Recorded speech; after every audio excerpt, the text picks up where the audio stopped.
serpent part of this. Now we're going to get into the stone part.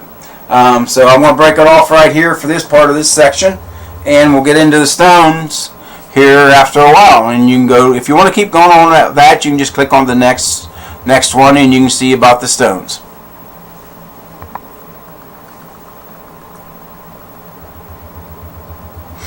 Okay, well, okay, now here we are again.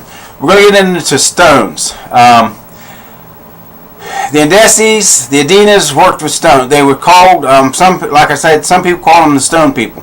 How do we know this, that they did? Well, here, this is a monolith found by Jeff Wilson in Los Angeles. Some people said, no, well, that's just part of the thing that fell off the face up there and it wasn't there, blah, blah, blah, blah, blah, blah, blah. You got to understand the difference in geology between the face of that, up the serpent, and toward the back end of the geology of this site. Out front, this is dolomite, by the way. That's what this is. This is dolomite. They thought maybe they dragged this in from another place because it's solid dolomite. I'll show you where this came from here in a little bit. But this was found down over the edge, straight down on the west side toward the creek.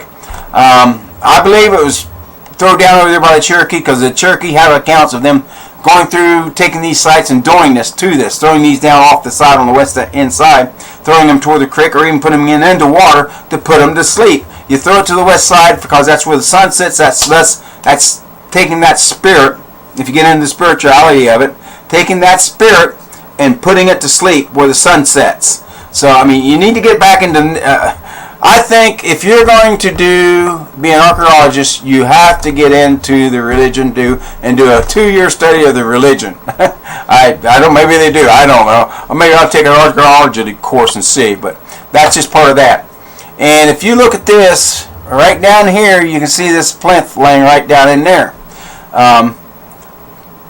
It was thrown over even back in there. That plinth is laying down in here. It was thrown off from up in here and comes right straight down. Notice there ain't no big trees or nothing up here, and you can actually see the edge of that, which actually, what does that look like? There is that snake, or that head of that snake, or whatever. Amazing, isn't it? And this is the dolomite that comes off this area. Notice that how it's not solid. It flakes off. Matter of fact, in some of the caves and stuff, it comes down here in Worcester here, and it washes out and it's flaky. It's just small particle dolomite, which does have crystals in it, by the way, and that lays part of this site and why it's so, why the magnetic field is so strong there. And this is the biggest piece of chunk you can get out of that. Notice these leaves here. I think that's jewelweed there, but it's not a very big piece. It's probably maybe the size of a basketball. That's as big as it gets right here. So you're saying, well, where'd that big piece come from? If they didn't drag it off there, it's been tested and showed to come from that same area. Yes, and where it's come from is A.W. Kelly showed me this. He took me down there and showed me this. This, you can stand down here and look right up this way, and you can see the face of the serpent. And right back here behind this is a swirl hole. Bill Moran was talking about swirl holes. Yes, so there's one here, then there's one on downstream, and I don't know if people know this or not, but there's one on upstream also, swirl holes. So there's 3 swirl holes here, and that does have a little bit to lay with the swirl holes, and the whirlpool does have a lot to do with the Native American tradition, and into the Cherokee and Shawnee and all that. There's an image of that, and I'll show it to you here later on. Probably not in this section, but in another section. But what does that kind of look like? Rocks do have a tendency, if they have a shape, they tend to keep that shape on down for a good long time. Even 2,000 years, this would keep the same shape as what is it, because you know it'll keep its shape pretty well until something really happens to it, you know. And this is Larry Gallant with the monolith at Perrysburg. Okay, you can see here, this is where it was sitting at. It was set up on top of here, and right here's the other part of this down the creek, and right there I want you to notice that cut right there on that monolith. Now we back up here,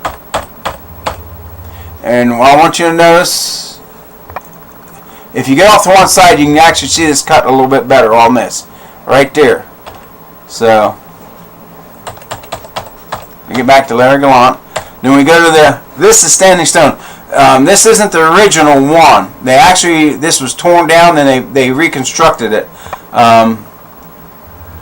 Is a memorial to Agent Standing Stone, removed by Indians in 1754. Okay, so it was removed. So they put it back up, and when I first met Ed, I was talking about Standing Stone. He kept getting confused with this Standing Stone and what was called Standing Stone in Lancaster, which is Point Pleasant or Mount Pleasant. So Standing Stone, upright pole, was known among these people. And yes, the Andastes and the Adinas was here around Lancaster area. And this is over in Juliet. Juliet and Huntington, actually it's Huntington. It's in Huntington, right here is where this is at. Huntington, Virginia. And it's on the Susquehanna River. Right up here, you come up here, and it's right here. So right there is Huntington. Right there is State College, by the way. And this is the people. Again, here's that image of them. The Susquehanna people are grand people. You know, PEO equal PLE, and that's a. So see, that's just they stood out so much in John's mind that he made an account of them. And this is a fishery that was built a long time ago. And I want you to notice that it's shaped here like a dam. Notice how Native Americans knew what they was on. They did that. That would slow this water back in here and allow fish to be back in here. And here again, you got big stones that are being moved, and some of them is even being worked. And this is out in Missouri. This is a monolith out in Missouri. Glacier concave that was stood up and worked on. So I mean, that's in Missouri. And this one here is monolith on Keweenaw, Pennsylvania, and Michigan, or copper country. This had tons of petroglyphs on it. Now, whether or not they cut that off of there, or whether or not this was just something that they carved on or just got up there and did that with, I have no idea. It's just something you have to look into. So, but that's just something that's there. Whether it did that naturally or not, but there's tons of petroglyph on that, and whether they even stood it up or whether they just worshipped that, because it had lots of petroglyphs on it. You know, natural, yes, it may be, but I believe that it had great importance to these people because there's tons of petroglyphs on it. Okay, this is the plains. This is the second largest concentration of Adena or Andaste mounds in Ohio. The first being Columbus, and this being the second. A lot of them in Columbus are being destroyed, so that makes it, what remaining here is probably the biggest concentration. This sits up here. There's other sites along here I want to point out. Right across the highway, right over here, there's other ones. Right here is this creek. There's other mounds and stuff along here. There's a couple up here on these hilltops up here.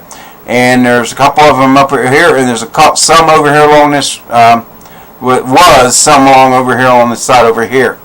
They're long gone. A lot of these are gone. Some of these rings are, you can already see these rings. This big ring here is gone. The mounds, most of the mounds are still there.